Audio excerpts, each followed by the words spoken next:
इच्छुक बहुत कम लोग होते हैं। अपरे की ब्यारू है। सत्संग क्या है?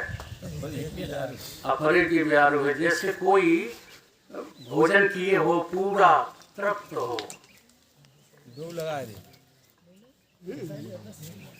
क्या कर रहे हैं? जो सही है इसमें कुछ नहीं। और फिर उससे कहो कि ब्यारू कर लो। वो तुम्हारी इज्जत के कारण, अपनी मेहमानी के कारण, क्या और किसी कारण से वो कर तो लेगा, लेकिन वो ब्यारू वास्तविक जो है ब्यारू नहीं होती है। तो ऐसे ही आजकल सत्संग सुनना अपरे की ब्यारू है। जिन्होंने बुलाया है वो बुरा ना मान जाए, इसलिए चले चलो। और जब तक लक्ष्य नहीं बना रहे हो सत्य को सुनने का, तब तक जानो कि क्या खाक। सही। जब सुनने की ही रुचि नहीं है तो जान कैसे पाओगे? इसलिए लक्ष्य बनाइए। अगर सत्संग लक्ष्य नहीं बना है तो इसका कोई लाभ जो है कभी नहीं मिल सकता। चाहे कर्मों का वर्णन सुनते रहो, चाहे भक्ति का वर्णन सुनते रहो, चाहे ज्ञान का, कभी कोई लाभ मिलने वाला नहीं। हमें लक्ष्य बनाना पड़ता है। जैसे ग्वालियर जाना है तो लक्ष्य है, जाएंगे जी हाँ जाएंगे, चाहे जितनी देर में सवारी मिले, साधन कभी भी मिले, जाएंगे। एक बार हम सुबह के चले चले भिंड से, झूठ नहीं बोल रहा हूँ, रात को 12 बजे ग्वालियर पहुँचे। क्यों? क्योंकि उस दिन हमारे गुरु की पुण्यतिथि थी। और पुण्यतिथि के दिन जो है लक्ष्य था मेरा पहुँचना। तो पहुँचे, लेकिन 12 बजे से थोड़ा पहले पहुँच गए तो लक्ष्य पूरा हो गया। तो इसलिए जो है सत्संग सुनने का लक्ष्य बनाइए। वंदे बोध महिम नित्यम गुरु शंकर रूपणम हिमाश्रितो हि वक्रोपि चंद्र हि सर्वत्र वंदते। ओम नित्यं शुद्धं निराभासं निर्विकार निरंजनम नित्यं बोधं चिदानंदम गुरु ब्रह्म नमोऽहम्। गुरुर्मूला क्रिया सर्वा लोके अस्मिन् कुलनायके तस्मात् सेव्यं गुरु नित्य अर्थ भक्ति संजीवतम। मोह निशातम देख विषेक अखंड तिमार हुए सुख धामी। पूर्ण प्रकाश भयो उर्मे हिम द्वैत गयो लख एक ललामी। सदगुण कुंज खिले मन मानस कर्म उलूक दुरे भवगामी। आत्म रूप विराज रहे गुरुदेव को बारंबार नमामि। गुरुदेव को बारंबार नमामि। ब्रह्मचर्य व्रति सु अखंड धृति सुकृति सन्मार्ग किए जिन तय। प्रकृति से परे विकृति को हरे संसति संताप कियो जिन क्षय। जगति में जितेंद्र करी जागृति निर्मल सद ज्ञान दियो निर्भय। श्रोता समाज सभी बोलो श्री सतगुरुदेव भगवान की जय। श्री सतगुरुदेव भगवान की जय। प्रातः स्मरणीय परम पूजनीय वंदनीय अर्चनीय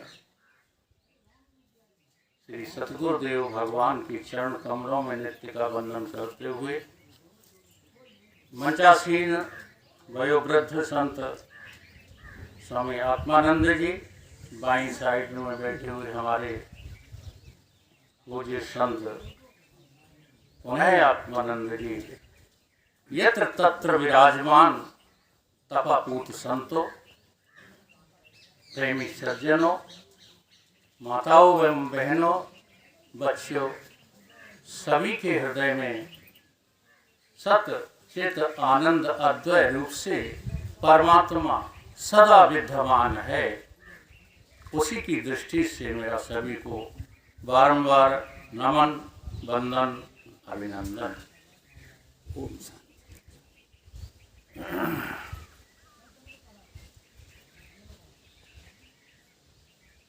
पूर्ण ब्रह्म परात्पर ब्रह्म को जानना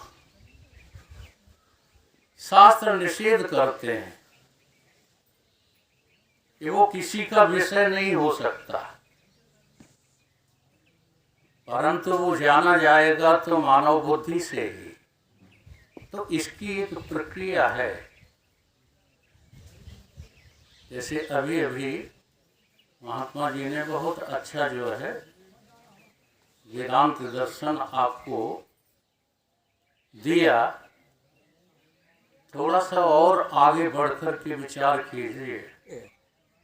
जी हाँ, परमात्मा जो है सर्वत्र होने के नाते इसमें है कि नहीं? है कि नहीं? है। हर व्यापक सर्वत्र समाना। परंतु क्या ये जो है वस्तु परमात्मा को जानने की पात्रता रखती है? नहीं रखती। फिर कौन रखता है? बीच वाले सब कुछ छोड़ दिया। ये तो अत्यांतिक जड़ है। इसकी अपेक्षा जो है कुछ और चेतन है, उनको भी पात्रता नहीं है। और चेतन है, उनको भी पात्रता नहीं है। जैसे आपको कोई कहे कि आप देखो 84 लाख योनियों में सबसे ज्यादा पूजनीय जो है कौन सा जानवर है? गाय।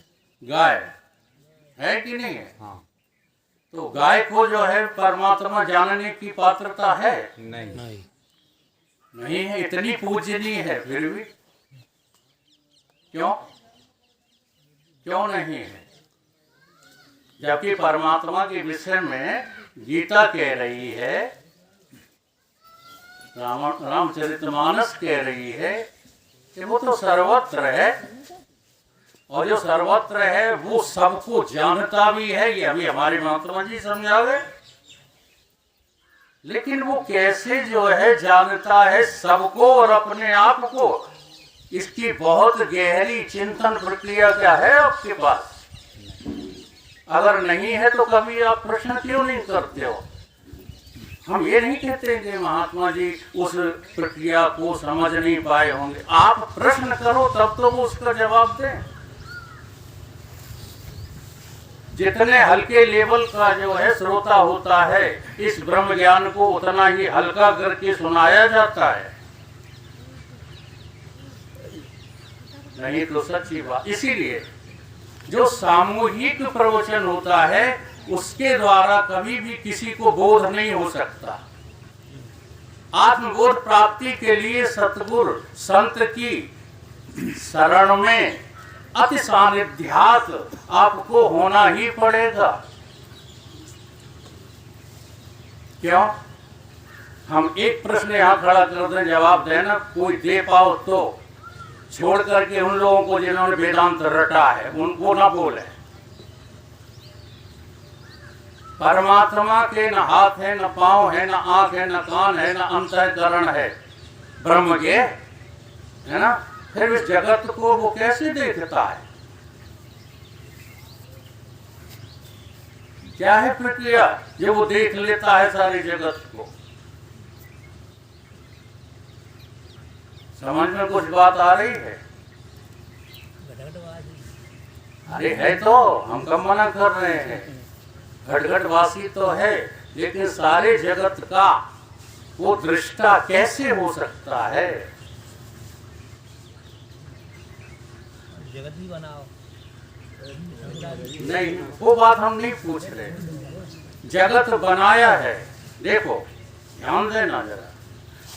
मिट्टी के बर्तन कुम्हार ने बनाए हैं, हाँ ठीक है, निमित्त कुम्हार है। ऐसे ही निमित्त तो है आपका ईश्वर जगत बनाने में, लेकिन ये जो देख रहा है वो कौन है? जी साक्षी। हाँ जी। तो अब साक्षी जो देखता है अपने साक्ष्य को कि जगत को, बिना किसी उपाधि के परमात्मा दृष्टा हो कैसे गया? समझ में कुछ बात आ रही है कि नहीं आ रही? बहुत गहरी बात है। इसलिए विचार सागर का एक सूत्र बोल देते हैं, हम अभी जो है आपको बुरा न माने, पात्र नहीं देख पा रहे, इसलिए जो है इस प्रक्रिया को हम यहीं पर छोड़ेंगे। वेदांत का जो है वो सूत्र तो बोलेंगे, संस्कार डालो। संस्कार डाल रहे हैं। हम कहते हैं ना, आज महात्मा जी सुना के तुम क्या ब्रह्मज्ञानी हो जाओगे? वो हमने कल भी कहा था, आज भी कह रहे हैं। ठीक है, एक ही साथ भास हो, साक्षी और आभास, दूजो चेतन को विषय साक्षी स्वयं प्रकाश। अगर वो चेतन किसी का जो है साक्षी है तो केवल अपने आभास का, और वो किसी को देखता नहीं है। केवल आभास से भाष्य जगत है। जब भी देखता है आभास के द्वारा और अन्य उपाधियों के द्वारा इस जगत का वो दृष्टा है, वो ही दृश्य है, वो ही दर्शन है। परमात्मा से भिन्न कोई और नहीं है ही नहीं।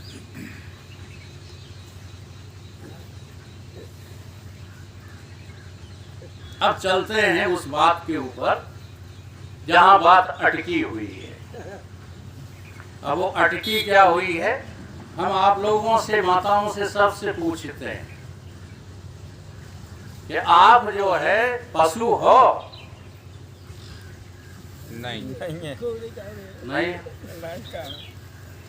गैया, भैंसिया, भैंसा, सांड कोई हो आप? अच्छा, सबको स्वीकार है कि नहीं कि हम नहीं है? नहीं। हाँ, अच्छा, माताओं को स्वीकार है ये बकरियां हैं का? नहीं है, इनको भी स्वीकार नहीं। ठीक है, दूसरी अब बात पूछते हैं, है ना? नाराज मत होना। आप राम, आप कृष्ण, आप सीता, राधा हो क्या? नहीं। सही जवाब देना अपने अंतस से, हो क्या? नहीं। नहीं हो। अब देखो, इतनी बढ़िया बात पूछे जिसमें तुरंत कहोगे हम हैं। आप मनुष्य हो, ये आपका क्या है? अनुभव। अनुभव। इसे कहते हैं अनुभव। और बिना अनुभव के, अनुभव गम में भजें जय संता, बिना अनुभव के जो है आप कहोगे हम ब्रह्म हैं, हम फलाने हैं, हम ये हैं, हम वो हैं, सब झूठ बात। अनुभव कीजिए, तो जिस अनुभव पे आप डटे हैं बात वहीं से कीजिए। तुम आदमी नहीं हो, ये अनुभव कराने के लिए अभी हम लोग आए हैं। ये जब तक अनुभव नहीं करोगे तब तक मैं ब्रह्म हूं ये अनुभव हो ही नहीं सकता। आदम को खुदा मत कहो, आदम खुदा नहीं, लेकिन खुदा के नूर से आदम जुदा।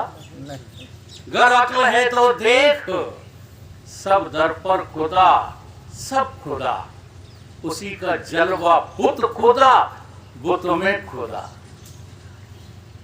नजर में कुछ कमी है तो नजर आता नहीं है, और बुतों का खौफ है तुमको, इसलिए खुदा पाता नहीं है।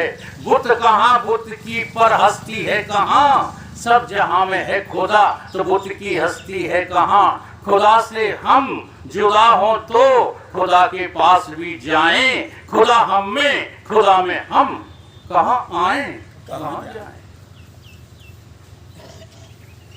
तुमने कभी बुत का दर्शन नहीं किया ढंग से? अच्छा, बुत किसको कहते हैं?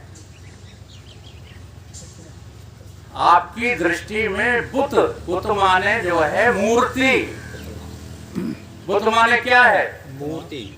मूर्ति किसको कहते हैं? अभी तक हम जाने कब से मंदिर में मूर्ति के दर्शन करते चले आ रहे हैं, लेकिन मुझे मूर्ति का अनुभव नहीं हो पा रहा है। कैसी? जड़ मूर्ति का अनुभव नहीं कर पा रहे। तो इस जो है सचेतन मूर्ति का अनुभव तुम क्या खाक करोगे? जड़ मूर्ति किसको कहते हैं? किसी भी मंदिर में ध्यान देना, बीच में हमारे जो श्रोता है वो ना बोला करें, क्योंकि आपको समझाते समझाते मेरे बाल सफेद हो गए हैं। अगर थोड़ा रट लिया है तो इसका मतलब ये नहीं है कि आप ज्ञानी हो गए। हाँ, तुम उस रटू तोता की तरह बोल जाते हो, बेचारे फिर वो समझ नहीं पाएंगे जिनको हम समझाना चाहते हैं। इसलिए वो लोग चुप रहा करें। तो मूर्ति के दर्शन आपने किए, अगर उस मूर्ति के दर्शन कर लोगे तो इस मूर्ति का दर्शन तुरंत अभी तत्काल हम करा देंगे। और इसमें महात्मा जी जो ब्रह्म का बता रहे हैं, ब्रह्म की व्यापकता, असीमितता, वो सिद्ध हो जाएगी। मूर्ति का दर्शन करो। कोई मंदिर देखना, किसी मंदिर में मूर्ति पोली नहीं मिलेगी, और किसी मंदिर में मूर्ति खंडित नहीं मिलेगी। जहां जहां मूर्तियां पोली हैं या खंडित हैं, उन मूर्तियों की पूजा बंद कर दी गई है। ऐसा कि नहीं? औरंगजेब ने जिन जिन मंदिरों को खंडित किया है, आज तक भी उन मूर्तियों की पूजा नहीं हो रही। इसका क्या अर्थ है? मूर्ति किसका नाम है? जिसमें मूर्ति का मतलब है ठसाठस, सॉलिड। समझ में आ रही है? तो उसमें से कुछ भी निकाला नहीं जा सकता, उसमें कुछ भी प्रवेश नहीं किया जा सकता, उसमें कुछ जोड़ा नहीं जा सकता, घटाया नहीं जा सकता। उसका नाम क्या है? मूर्ति। उसी को मूर्ति कहोगे, किसी और को कहोगे? बोलो। हाँ, तो जैसी वो मूर्ति है ना, वैसा ही आपका ये पूरा संघात ठसाठस है, एड़ी से लेके चोटी तक। तू राम ही राम है, ब्रह्म ही ब्रह्म है। शरीर नाम की कोई चीज है नहीं। जब तक ऐसा न दिखे तब तक अपने को ब्रह्म स्वीकार मत कर लेना। ये है हकीकत। हकीकत से मुकुर जाती जवानों को हुआ क्या है? किए जाते हो अनदेखा निगाहों को हुआ क्या है? इबादत में कमी है या खुदा नाराज है मुझसे नहीं होता असर कोई, निगाहों को हुआ क्या है? हमारी नजर ही नहीं बदली अभी। अभी नजर हमारी, हाँ, कितनी बढ़िया हमारे शास्त्री गीता पाठ सुना गए। हम देख रहे थे, देखो हमें देखना आ गया, चाहे बुरा भले मानो, कोई गीता सुन ही नहीं रहा था।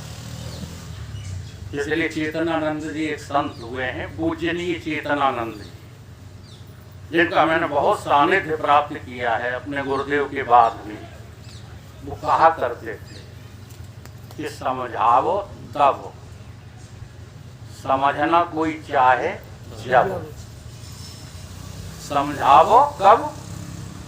समझना कोई चाहे जब, और समझना चाहे जब, समझ में आवे तब। सर्वोपनिषदो गाऊ, सारे उपनिषद गऊ हैं। दो गिधा गोपाल नंदना। तुम गीता को जो है मजाक समझते हो, चाहे कोई बातें कर रहे हो, ऊपर को ओंग रहे हो, वो गीता पाठ चल रहा है, कुछ समझ में नहीं आएगा। सर्वोपनिषद गौ दुग्धा गोपाल नंदना, पार्थ वत्सा सुधीर भोक्ता, गीता अमृतम महेत्र। ये गीता अमृत है। गीता पाठ करने वाले अमर हो जाएंगे। वो गीता पाठ करते रहे और फिर भी मर गए तो उन्हें गीता पाठ किया। बहुत बड़ी हकीकत है। गीता पाठ करते ही रहे, कलेक्टर के बाप बने ही रहे। हाँ, साधु कहा हम कलेक्टर के बाप। अब क्या करें महाराज?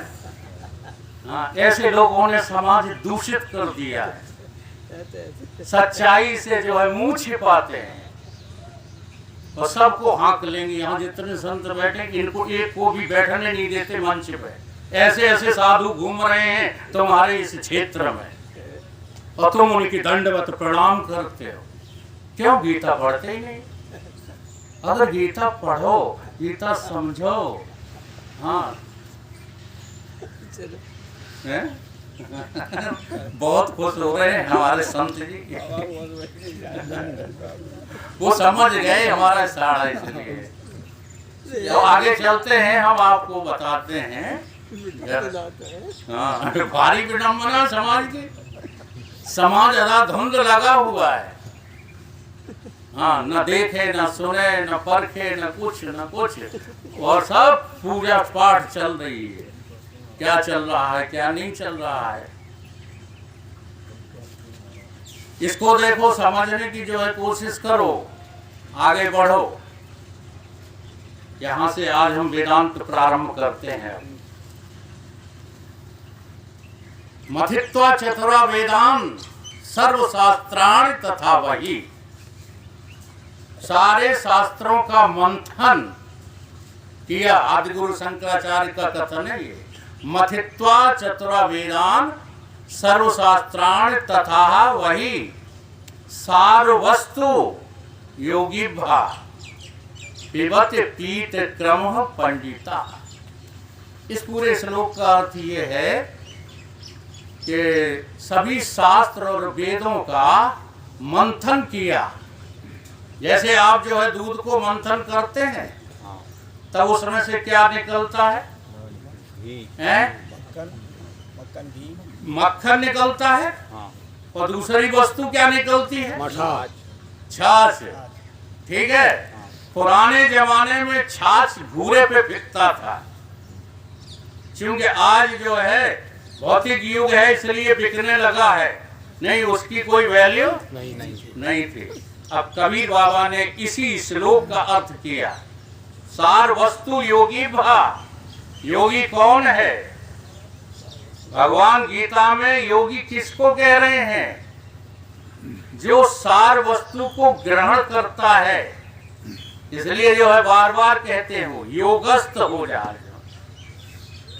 गीता में 18 योग हैं। 18 अध्याय एक योग को जो है दर्शित कर रहे हैं। तो योग माने क्या है? योग माने क्या है? सार वस्तु को ग्रहण कर लेता है वो योगी होता है। सार वस्तु योगी भा पिबत पीत क्रम पंडिता। यहाँ पंडिता शब्द का जो इस्तेमाल किया गया है वो किसी जाति का लिए नहीं है। यहाँ गोस्वामी तुलसीदास जी की उस चौपाई का संस्कृत जो है अनुवाद है। कौन सी? पंडित सोई जो गाल बजावा पिबत पीत क्रम पंडिता। छाछ कौन पी गया? कबीर बाबा कहते माखन माखन संतन खायो तो छाछ पियो संसारी रे। अब देखो खूब आप जो है गुणा भाग लगा लेना। संसारी कौन है? जो छाछ छाछ पी रहा है।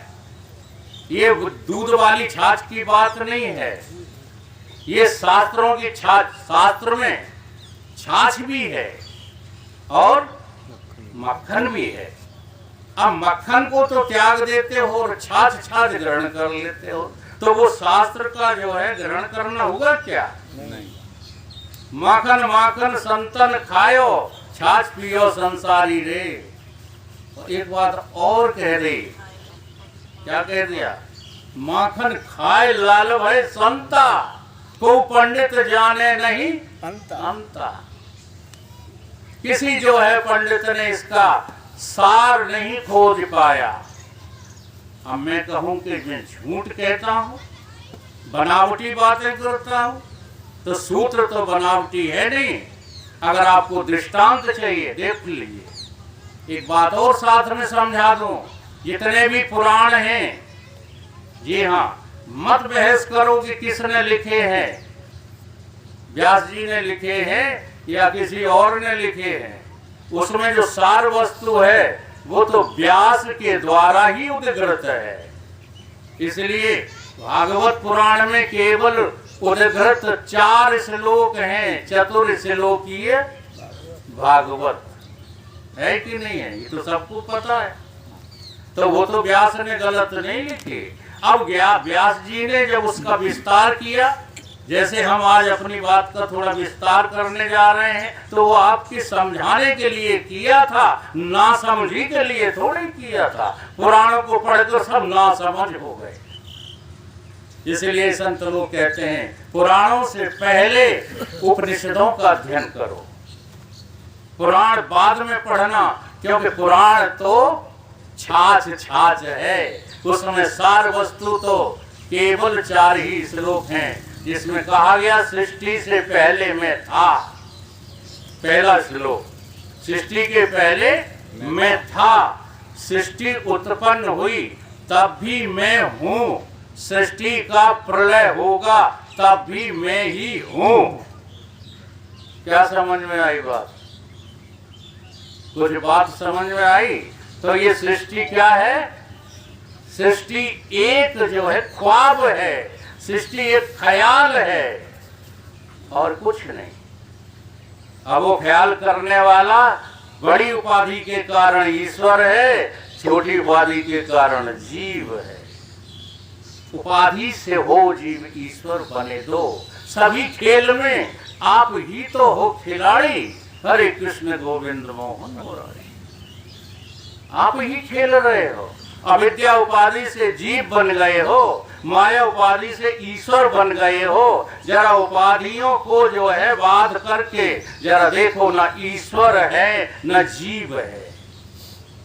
दोनों उपाधियां हटते ही साक्षात शुद्ध चेतन अमल सहज सुख राशि।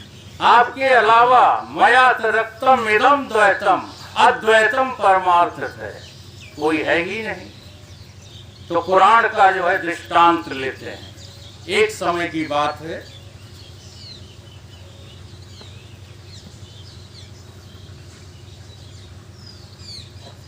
लंका का राजा रावण जो है हुआ करता था।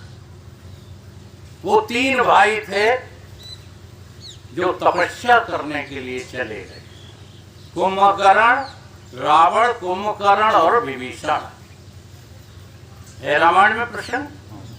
कीन विविध तप 3 भाई, परम उग्र सो बरन न जाई। गए निकट तप देख विधाता, मांगो वर प्रसन्न में ताता। एवं मस्तु तब तुम बड़ तप कीना, मैं ब्रह्मा मिल तोय बर दीना। पद गए हाँ, तब पद गए रस सीसा, बोलो बचन सुनो जगदीसा। क्या बोला? हम काहू के मरे न मारे। अब जरा यहाँ ध्यान दो, अगर रावण जानता होता कि मैं नाम की जो वस्तु है वो कभी मरती ही नहीं है, तो फिर जो है अमर होने का वरदान मांगता नहीं। ये कहता हमें तो उसका दर्शन करा दो, उसका साक्षात्कार करा दो जो कभी प्रभु मरता नहीं है। लेकिन क्या मांग रहा? हम काहू के मरे न मारे, बानर मनुज जात दोई बारे। एव मस्त तुम बड़ तप कीना, मैं ब्रह्मा मिल तोहे बर दीना। उन प्रभु कुंभकर्ण पे गयऊ, ताय बिलोक विस्मय अत भयऊ। जो खली है नित करे आहारा, वही है वेग उजार संसारा। शारद पेर, वो देखो बता दूं या साड़ा कर दूं? बता दो। तो जो लगे हैं ना धंधे पानी में, ये सब कुंभकर्ण है। ताय विलोक विस्मय अत भयहु, जो खलियनित करे आहार, कोई है उजार। जो लोग लगे हुए हैं समझ लो संसार को उजाड़ रहे हैं, उजाड़ संसार। सारद प्रेर ताय मत फेरी, मांगस नींद मास घट केरी। निबट गए थोड़े में। क्यों? क्योंकि शारदा को प्रेरित किया किसने? प्रभु ने। नहीं निज बल ताके प्रभु प्रेरित नहीं। हाँ? अपना कोई बल जो है शक्ति में नहीं होता, शक्तिवान के बल से ही शक्ति होती है। परंतु शक्ति और शक्तिवान अभेद होते हैं, कभी जुदा नहीं होते। उन सीताराम को जानो, हाँ, लीला मत देखो, देखो लीलाधारी को। जिसने इस लीला को धारण किया है उसको देखने की कोशिश करो।